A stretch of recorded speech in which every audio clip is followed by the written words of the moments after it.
Hey, good morning and welcome back to Dub's Garage. Today is the day we put the 700 R4 in the 52 Chevrolet pickup.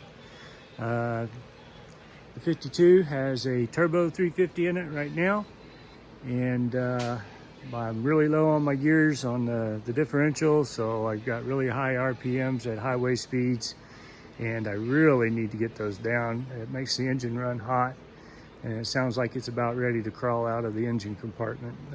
So anyway, I'm hoping to knock about 500 to 600 RPMs off of it. The Turbo 350 is the original donor car's transmission, so it's got some miles on it, and I've not done anything to it other than change the filter and put some new seals in it.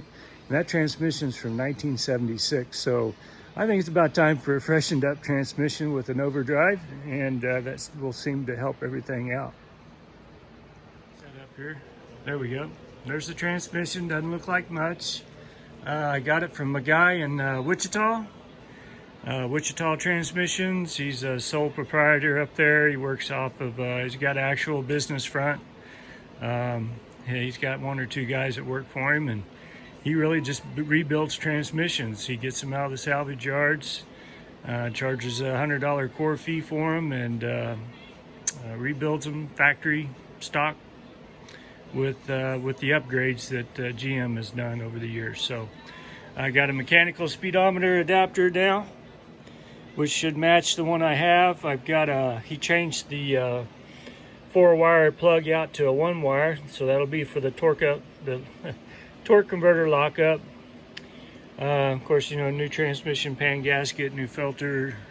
Hopefully he put new clutches in it, and rebuilt the pump. I can tell he's had it apart because it looks like he had the pump out. It's got new seals in it, so I'm going to trust the guy, and if it works out good, then I'll take the Mustang transmission up there and get it overhauled. And what I need to do now is I need to get the 52 up on blocks. The transmission's about 17 inches tall, thereabouts. I need to get this up a total of 17 inches so I can slide the transmission in and out. I could probably take off the back tire if I don't have enough room and slide it in that way, but I'll get it up on blocks, see where I should be, right about 17 inches from the running board down to the floor, and then we'll start taking it out. I've already got the battery disconnected, and I'm working on the Turbo 350 kickdown linkage. So that's the difference with the Turbo 350. It has a kickdown linkage here for your like passing gear, they used to call it in the day. So that kicks the transmission down, grabs a lower gear, makes you go faster, and it'll shift back in to drive again. The 700 R4 has a similar cable, but it's not called a kickdown cable. It's called a throttle valve cable or a TV cable, and that has to have tension all the time because that is applying your working pressure to the internals of the transmission to make it shift. So there's a certain adjustment you have to do on that, and I will dive into that at the end of the video or the second video, whichever I do. This may be a two-part video, knowing me. So anyway, I gotta get that done, and I'll probably disconnect the starter. I'll get that out of my way. Then I'll jack it up and get it up on blocks and start taking the drive shaft out and stuff. So let's get started. Okay, got her up on blocks and jack stands, and I think I feel pretty safe about that. Before I raised it up that high, I got the kickdown cable all disconnected, so it's all loose here now. So I should be able to crawl under there and pull it out. And on the other side, I got the starter wires unhooked in case I need to drop the starter down, which I probably will. See what I was talking about here on these leaks. So it's leaking like a sieve. I just noticed I can see a gap on that seal up there. That seal's wore out too. Seal doesn't have very many miles on it, so That's the Turbo 350. I'm going to start disconnecting a few things. I'll get this drive line out of the way, pop it out first, get it out of the way, and then I'll start disconnecting stuff, get the shift linkage off, and speedometer adapter and transmission mount, get it loose. That's a homemade mount, by the way, if you hadn't noticed. I'll get that unbolted and drop it. Get my transmission jack under there, and we'll keep going. Let me disconnect some more stuff. I'll be right back. Okay, I've been unbolting stuff here for a few minutes, and got the speedometer undone here, and I took the shift linkage off and took the bolt out of the rear transmission mount. And I was looking at that gap up here on that shaft. I hope that comes out in the video, but I know it's not right. And I don't look at all that play I got in there. So I know you're supposed to have a little bit of play in there, but not that much. So I think I was one car show away from sitting on the side of the road. Well, I'll keep undoing some stuff, disconnecting, and we'll pop back in. Okay, here I am under the truck. I got about got everything disconnected. The transmission lines are off up here. There's the other end of the kickdown cable right there.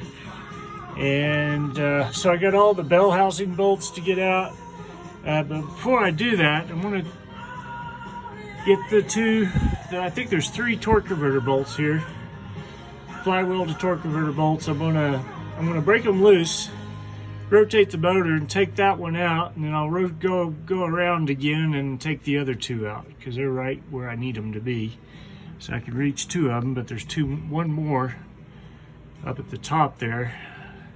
So I found it easier in previous life to just take them, get them loose, turn the motor, get that one out, and then turn the motor back around and take the other 2 out. So that's where I'm at. Well, moving on. Okay, torque converter's free.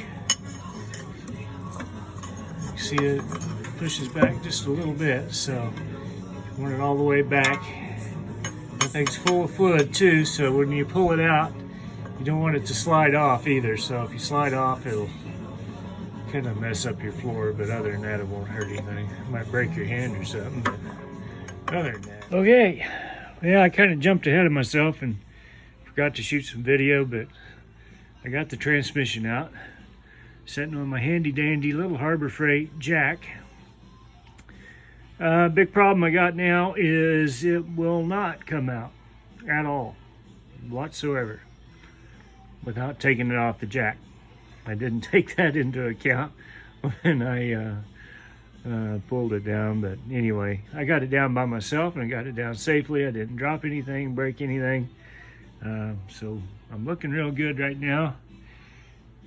So I'll wiggle it off the jack and see if it'll slide out from underneath the truck next. All right, I just got back from the parts store. I had to pick up some transmission fluid, and that was really sticker shock. It'd been a while since I bought any transmission fluid. Stuff's about $25 a gallon, guys, so shop around. I'm kind of stuck to the local price fixing, so I encourage you to shop around. Anyway, old transmission's out, sitting over there by the 48. That was a job.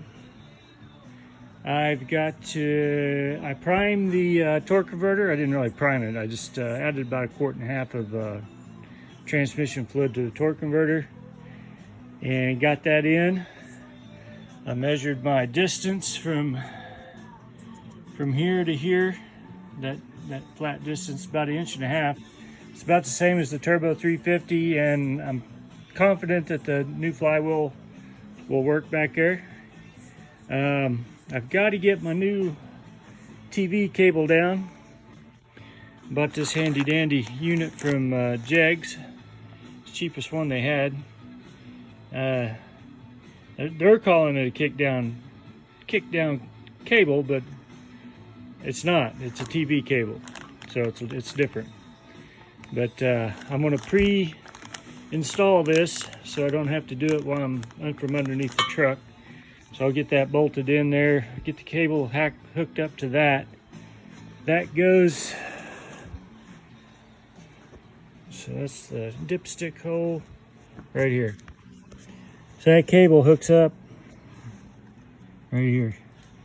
See that little hook thing there? Right there? The cable will slide over that hook. The cable goes down in it. We bolt it down here. And I'll let the cable lay free back here. And I'll install the transmission, and then I can run the throttle valve cable up to the carburetor. And then I think that's going to be maybe the hardest part of this whole ordeal. I did a quick measurement. The Turbo 350 is about 2.5 inches shorter than the 700 R4. So I need to shorten my drive shaft, which is I hopefully is a good thing, because it would just be a matter of cutting one of these ends off and cutting that distance out and then welding it and having a balance. But I'll have a machine shop do that. That's not something I'm set up to do, and I don't want to get into that, because they've got to be balanced and true and straight, or you're going to have problems. So, all right, I'll buzz in here in a minute. Okay, I totally jumped ahead of myself and didn't show you how I got the transmission back up on the jack stand. So I used some ratcheting straps and got it up there, and anyway, it was a pain in the butt, but got it back up on the jack stand, and as you can see here, and then got it back up inside the vehicle. Okay guys, got the transmission in there. Got the bell housing all bolted up. I've not bolted the torque converter up yet to the flywheel. I have measured for my drive shaft, so that's why the yoke's in there. I had to cut about 3 or 4 inches out of that thing. I'll do the math here in a little bit, but I got to get the transmission mount and bracket all lined back up and re-drilled. I knew that was going to be off because it's 2 inches or so longer. So anyway, that's kind of where I'm at.